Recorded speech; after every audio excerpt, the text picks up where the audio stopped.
Obviously, I believe fintech is barely scratching the surface. I think there's another 10-20 years of just fintech innovation that will just take this country leaps and bounds ahead. I would sacrifice any day a few basis points for the level of kind of trust that comes associated with it. Yeah, that's a very good point. That's the positive side. What about the negatives? The power of the product that credit sometimes provides is that we were able to almost give loans to close to, I think, 200,000 people in the week that the first lockdown occurred. I've met some of the largest families across the world, but very few second, third generation people have got as much success as you.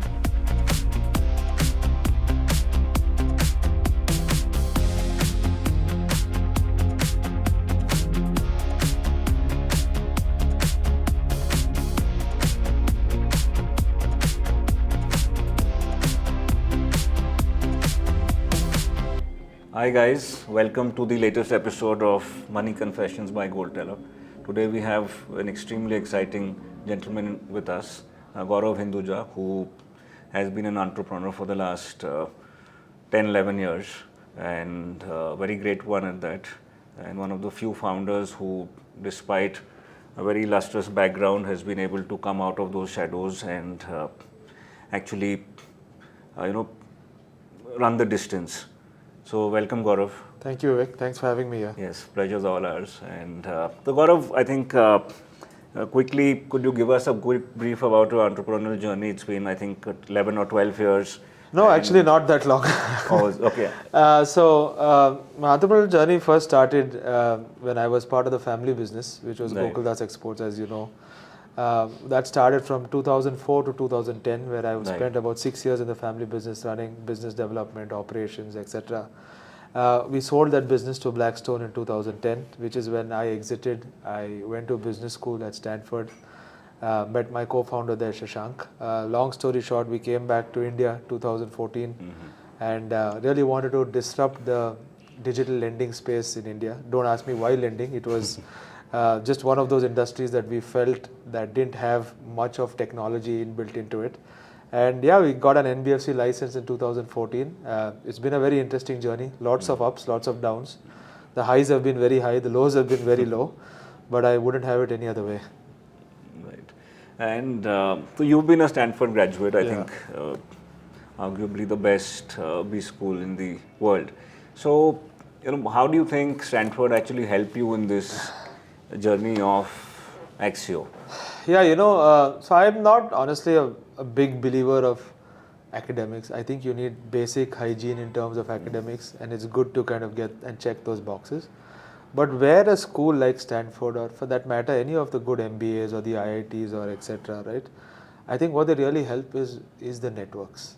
I think the networks, the inspiration that you get. So having spent time in Silicon Valley, we got access to some of the most amazing companies, some of the most amazing people who would come and actually talk to you about how their businesses were, how businesses were actually starting up. So we got a chance to meet Travis in the first 6 months that he was actually starting Uber, right? And those are the stories that really inspire you. So as I spent my 2 years there, just meeting with friends, professors who have now become instrumental in the journey, I think was the biggest takeaway from me, and I can say for Shashank as well, was the biggest takeaway from attending a school like Stanford. And like I said, as the case with most business schools, it's just the friendship and the networks that you build over there. Right. And coming to the setup of axio, so you've, as you said, you come from a fairly illustrious family of highly successful entrepreneurs themselves. And how easy or how hard it was, one in terms of easy in terms of getting into something of your own, and hard in terms of living up to certain expectations?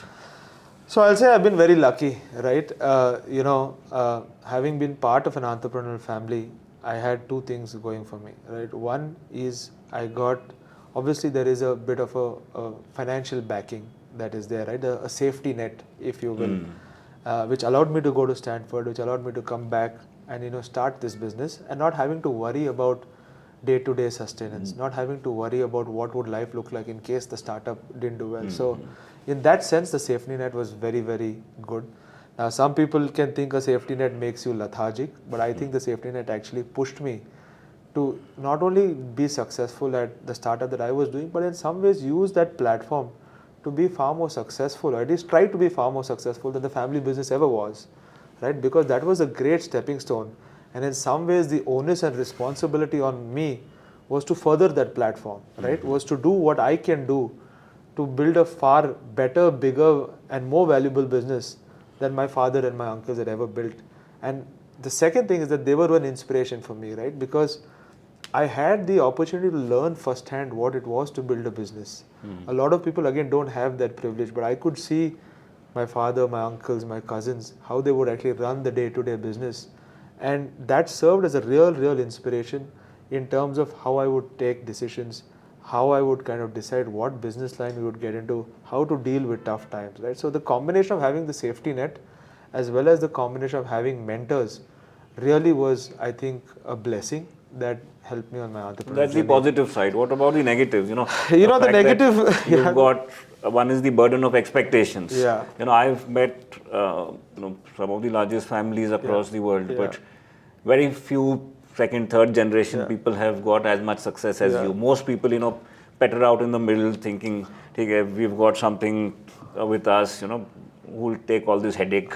No, you're right. I think there is definitely a burden of expectations. There is a responsibility, so to speak, to fit into your father's footsteps. And sometimes that has created unwanted pressure, right? We had an opportunity to sell Axio about 3 or 4 years ago for close to $1 billion. And I think the motivation for me to pursue that was honestly because it would give me the opportunity to build something better than the family business in a much shorter time. And that didn't work out. And in hindsight, when I look back at that, it was probably one of the worst decisions that I made. And when I realized why we made that decision, in some ways, the underlying pressure to be faster, better was driving that decision. So and the so worst you're right. decision of thinking of selling out. Exactly. The decision of thinking of selling so early on. It was just 5 years into our journey, right? The business was not where we wanted it to be. And so I think the decision to sell the business at that point was the wrong one. And when I introspected a while after that, I realized that what you're saying is right? The pressure to demonstrate that you could be better was actually sometimes driving that wrong decision making. Since then, obviously, it's been a bit of a transformation for us. And I've been able to both professionally, emotionally, personally get over that feeling. And I think today the business is far better than it's ever been. Sure. And what about the fact that you must always be feeling like I can go back to my safety net? You've been there, done that. Most founders exit very, very early. So what keeps you inspired or working, this kind of on the treadmill for the last 8-9 years? Yeah, I think, I think there are 2-3 things. One is the safety net that was just a financial safety net, right? But what I'm trying to build is a legacy safety net, right? Yes, there was a legacy that my father, uncles built, but now I'm trying to create my own legacy along with my co-founder Shashank, right? We want to make this into something that is a very, very reputable institution that outlives us. This is something that can hopefully list in the stock market in the next 3 to 4 years. But when I play this out 20, 30 years, you're building like an HDFC or Google. You're building one of those iconic, legendary companies. And that is really what kind of inspires us day to day. The second thing that inspires us, I think, in the business that we are in, right, we provide credit. And the folks that we provide credit to are typically folks who are not that well off in life, right? And so we have seen multiple examples where our credit has actually helped folks, whether it is in their business, whether it is in their personal life, achieve their goals. And from time to time, when you hear these stories, right, as to how a small sum of money that you've lent someone actually makes a positive difference, and I think that really inspires you to kind of keep pushing along even when tough times come ahead. So, taking this point a little further, Gaurav, so you have lived through one of the worst times for NBFCs ever. I mean, the COVID period, we had the Island FS crisis. So you've had a lot of events that have created hurdles. So I wanted to know, like, how did you manage to overcome these? What was the biggest hurdle you faced? Was it financing, money? And one example of a customer which touched your life was, where you touched the life positively and they came to you and thanked you for that. And maybe in some cases where you felt disgusted that even despite helping the customer, you're getting brickbats? Let me first start with the customer example, and then Okay. I will go to your other question of how we saw through a lot of the Sure. cycles, right? I think, when COVID hit, we really, one of our biggest products was, and even continues to be today, is we provide financing for purchases online at platforms like Amazon, right? Almost the entire Amazon Pay Later product is powered by us. To the end user. The end user, to the consumers. Okay. And also right? you provided credit to the small and medium companies. That is also a piece of the business, but the larger business today that we do is actually consumer financing, where we actually allow consumers to buy on credit, right? And so to your question as to when COVID hit, the first few weeks, almost every bank, every NBFC, every lender stopped lending, right? People found it difficult to even because the groceries, offline groceries, shops, everything was shut. It was only a handful of online groceries that were actually open. It was, the last week of the month, so people typically didn't even have their salaries paid out, etc. Right? And the power of the product that credit sometimes provides is that we were able to almost give loans to close to, I think, 200,000 people in the week that the first lockdown occurred. Right? Wow. And those 200,000 people used the credit literally for buying groceries in the last week of March 2020. And for me, that was the most powerful thing that we've ever done. And there were a few, I don't remember one particular example. Through Amazon Fresh? Yes, through the Amazon platform. Now, it could be on Fresh, it could be anything on Amazon, right? So people were mostly buying groceries, people were paying for mobile phone bills. So basically essentials that they needed when everything else was locked down. And we received multiple emails from customers saying just a thank you that it was a small amount. We normally give credit lines of 10, 20,000 rupees, right? But that went a long way in ensuring that folks could actually provide and have groceries on the table for that 1 week, 2 weeks of an unexpected lockdown, right? And we received many, many such emails from, I think, from the 20th of March till around the 20th of April, right? I think that was the time that we decided that this is really the business that has the power to kind of motivate, right? To your question on customers who obviously are not as grateful, I think that's going to be the case. But any episode which really shattered you?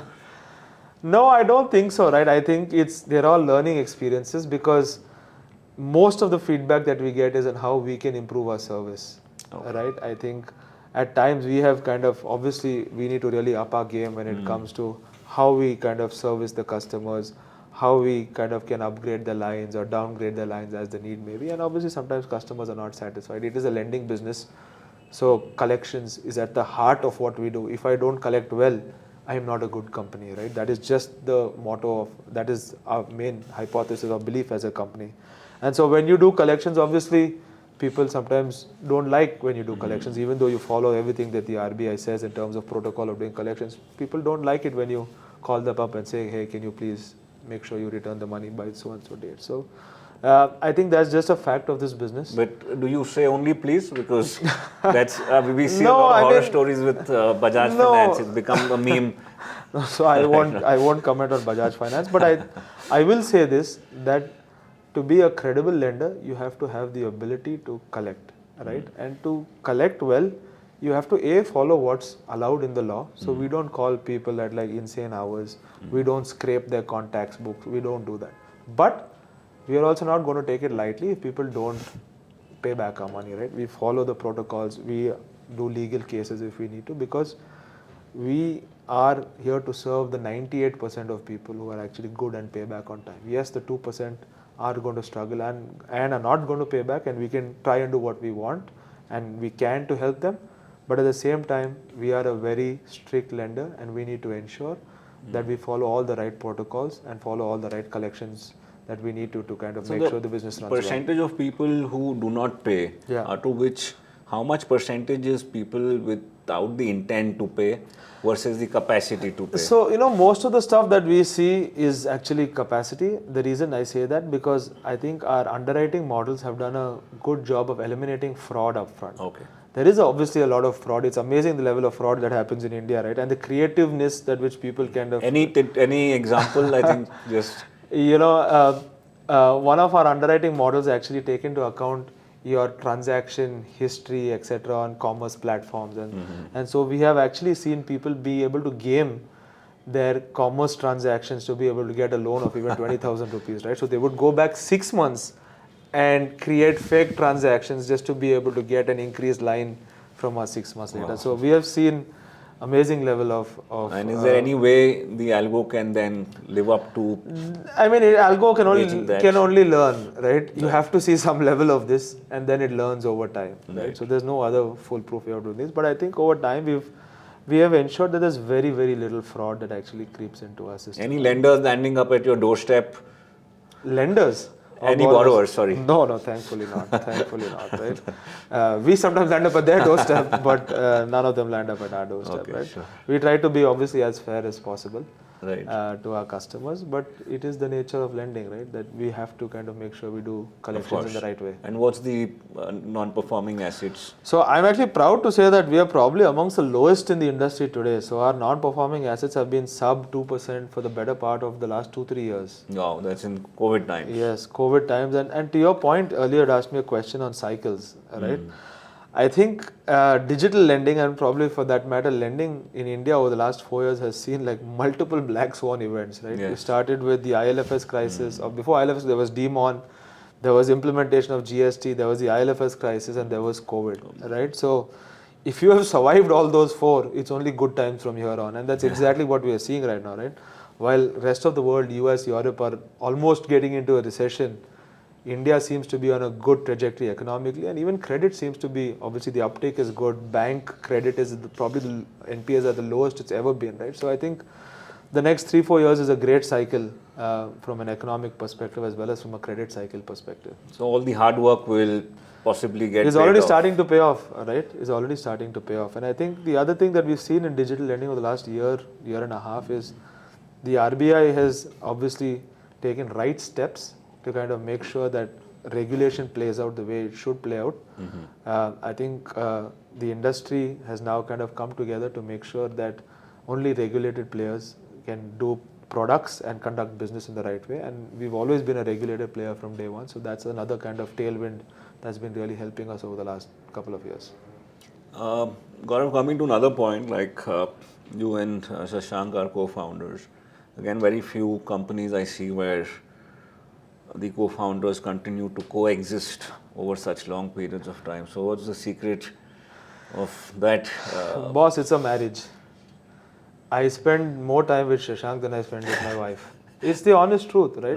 Right. We were on a business trip traveling for the last month and a half. So I can say for a fact that I've seen him much more than I've seen my wife and my kids. So I think it sounds cliche, but at the end of the day, it comes down to trust, right? Trust in two aspects. One, trust in each other's abilities. There are certain things he does very well. There are certain things I do well, and we don't typically interfere in each other's kind of areas of expertise, right? And you're like, okay, you do this, I'll do this, and we kind of be able to kind of run the company ahead. Two is just trust in each other that no matter how bad things get, and they have gotten bad for us, right? We are not going to kind of ever think of exiting this company till we get it to a point where we feel we are very proud and at least run this for the next 10, 20 years. What's that point? Do you have any number in mind? I have no number. I think the first milestone is to get this company listed in the next 3-4 years. The second milestone... Domestically or? Domestically. We are all about India. I think for us, doing stuff in India and making India proud is a big motivation for us.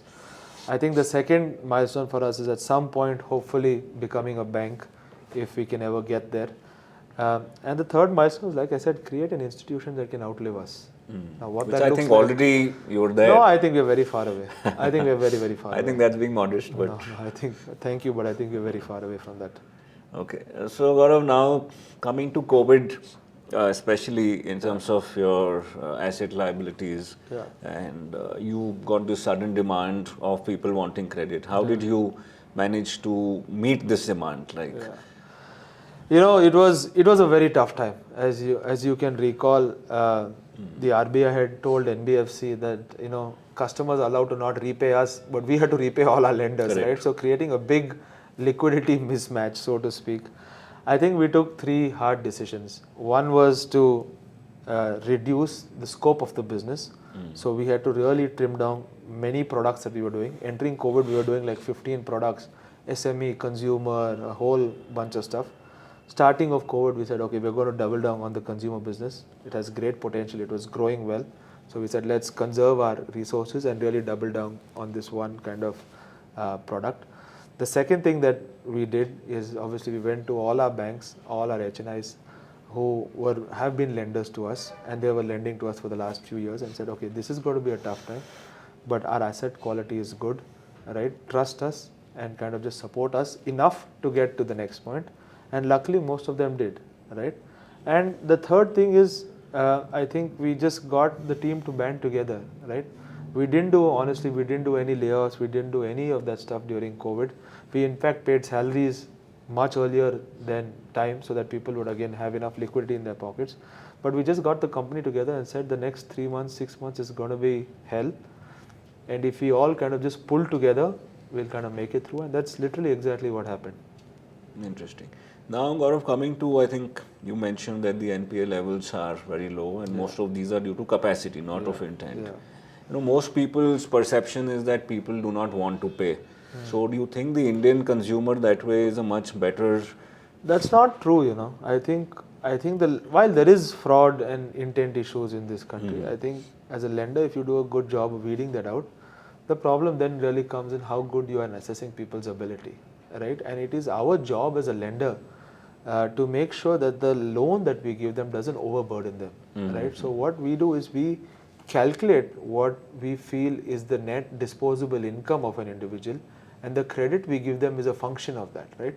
So we try our best to make sure the customer is never over leveraged, and I think that is our responsibility as a lender more than anything else, right? And so yes, people do have ability issues from time to time, and we try to help them as much as possible. And how have you seen the algo evolve over the last 3 years? Because now AI is the big word. I think the algo is also kind of an AI. So when we started the whole consumer lending piece 3-4 years ago, our default rates were in the 5 to 6% range, right? Today, like I said, for the last 2-3 years, it's been sub 2. So the algo obviously needs a lot of data. So we've seen about 40 million loans in the last 3 years. So obviously there's a lot of training data that kind of goes into it. Yes, we have seen 2% default, so that also kind of builds into it. The third thing where I think now we're really starting to build algos and actually use a lot of interesting AI is on collections, right? How do we entirely automate the entire collection processes? We use chatbots, right? We are trying to dehumanize the entire collection process in the sense where we don't have to use too many people. And so when you do that, I think it becomes important for the bot or the AI to understand which types of customers do they need to kind of work with, what is the type of kind of model that they need to work with a particular customer. So we're starting to use and see a lot of generative kind of AI going into collection, and I think that will be the real future. Any of the public tools are you using? We are starting to use a couple of them, but I think it will still take 6 to 12 months. It's very, very early days.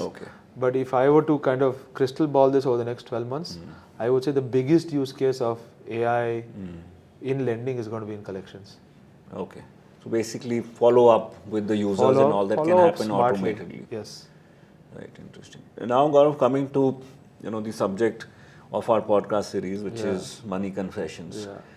You've handled your family office for a short bit of time, and also you had to manage your treasury at Axio, erstwhile Capital Flow, during COVID times.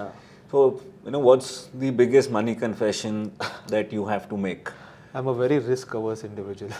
Any when it actually, as my startup, obviously it's risk-taking, but as an individual when it comes to investing, I'm very, very risk-averse. But two fundamental beliefs that I've tried to build into the family office, sometimes successfully, sometimes not so successfully. One is asset allocation. I think we and I think most family offices in India don't do a good job of this. We are overly indexed to real estate or overly indexed to gold for that matter. But I've tried to kind of make sure that we are equally not equally, but at least in a decent proportion, have a good mix of debt, fixed income, equity, gold, real estate, etc. I think that's a big kind of piece. Especially in your case, where you had a lot of legacy real estate that need to be. Because we don't, we all think that no black swan events will come, but the last 4 years has taught us that black swan events can come not every as year. bad, It can come every as year. remote as we think. Yeah, it can come. So I think asset allocation is something that is very, very critical to me when it comes to kind of managing money.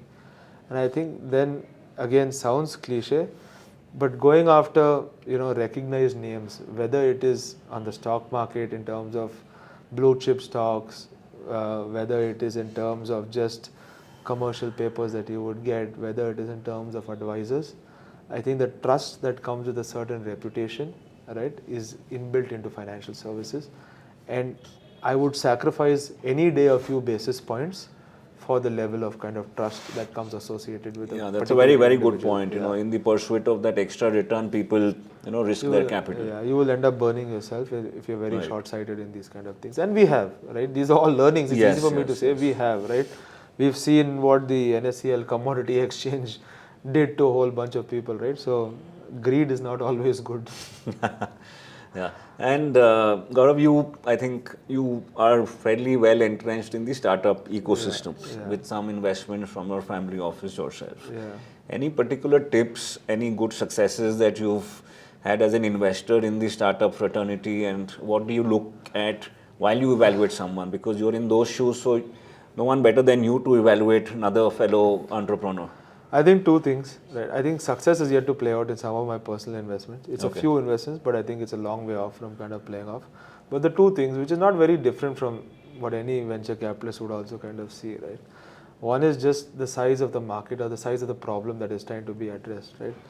You have people who are some great entrepreneurs who are going after such a small problem that I find it very hard for them to be able to build a 50, 100 crore business also. And these are the smartest individuals, right? So one is just the size of the problem, and two is just the nature of the entrepreneur, right? I completely don't believe in the logic of, people nowadays talk about founder market fit, meaning does the founder have expertise in that space, does he understand that space? Simply because of my own experience. I didn't know ABC of lending, Shashank didn't know much of lending, we came from very different backgrounds. And with some ups and downs, we've kind of managed to build a lending business, right? So I don't necessarily buy into this thesis that the person should have knowledge of that particular industry or space. In fact, sometimes when you come in completely new is when you actually do a lot of disruptive things. Yeah, I agree. And how much of your percentage of your assets would be in unlisted or these kind of bets? Very small. Like I said, I'm very risk averse because my entire life as an entrepreneur is risk taking. Yeah. So all my time goes in this business, right? Which startup by any nature is still a risky bet, right? And so given that I put a lot of my own time and money into this company, which is to some extent my risk taking ability, when it comes to my own investments, I don't like to take much risk. Any big theme over the next 5-10 years that you're looking at in terms of technology that will change the way, apart from AI, which is fairly well known? I think we are just, I think in terms of sectors, I'll tell you that kind of really excite me. I don't know why, but I think there's something that really needs to be done in the whole advertising space still, right? It's still very, very nascent in India, online, offline advertising, right? We still have these massive billboards, like there's no smartness enabled into those things. So something around that, I don't know what the answer is there, but I think something around that space is exciting. Obviously, I believe fintech is barely scratching the surface. I think there's another 10-20 years of just fintech innovation that will just take this country leaps and bounds ahead. So I think these are the two spaces that I'm most excited about. One small element here, how's the account aggregator ecosystem? Oh, that's been amazing. That's been amazing, right? So I'll tell you the reason why we've been able to do well in the last 2-3 years. Obviously, we've done well, but the digital infrastructure that this country has built, starting with UPI, right? And now the account aggregator is one of the reasons we are seeing the growth of fintech, right? Today on UPI, you have 300-400 million people, but we have only 30 million customers with a credit card, right? So there is this massive gap of people who are digital but don't have credit, right? And so it becomes interesting from an underwriting perspective. And to that point, even account aggregator, I think, is going to be the next UPI, to be able to open financial services. Have you guys started using it Yeah, already? we use it very regularly. You in use terms it of- regularly? Yeah, so people are able to literally give us their bank statements in a few seconds, And we're able to give a loan, right? And then they can give you that consent for every 2 weeks. Yes, yeah. So you don't have to trouble them every time. Exactly. Okay, wonderful. Exactly. Right. Gaurav, now coming to the last few things about this episode, how do you unwind yourself? So have you seen a change in terms of what your core activity was 8 years back, 9 years back when you started off now? Have you learned to manage your work-life I balance think better? a big learning for me over the last 3-4 years is the level of physical activity that I've been doing. I was always into sports growing up as a kid, but as we went through some tough times pre-COVID ILFS, I found myself somehow getting into triathlons. And so today I regularly do at least 1 to 2 Ironmans a year. Wow. And that keeps me fit both mentally, professionally, emotionally, and that really helps Yeah, me you look the execute at youngest work. I've seen you in, I think, a decade. And so it makes me look better also. But I think that journey has helped me rebuild my competitive spirit that helps me at work. It helps me be active. I finish a 2-hour workout every morning before I come to the office. And so that just keeps me energized for the rest of the day. I can't imagine life professionally and emotionally without having my triathlon journey. Wow. Thanks, Gaurav. So now coming to a few of your, favorites. Yeah. What's your favorite book, podcast, song, movie? Favorite book will Entrepreneur. Favorite book will be Shoe Dog, the Nike Yeah, the story. Nike guy, The Nike story. Favorite podcast will be the Huberman podcast. So he talks a lot about health, wellness, etc. Favorite movie will be Pursuit of Happiness. Favorite song, November Rain, Guns N' Roses. What else? Favorite food is a nice masala dosa or a mutton biryani. And favorite entrepreneur? So many, yeah. Some peer or someone who's not inspirational, someone who's like a peer. Not my peer, but I'll definitely say my dad. Okay. He's always been an inspiration. Yeah, I know. When I sold my last business, he told me that I hope you're not going to go and sit idle now after this. He knows when to put the pressure. So I think that's he's always been an inspiration to me. Thank you so much, Gaurav. I think Thanks, it was Vivek. really wonderful. You spoke a lot of things from your heart, and I think it will be very valuable to all our viewers. Thank you. Thanks so much. Thank you for having me here. Yes. Investments in securities market are subject to market risks. Read all the related documents carefully before investing.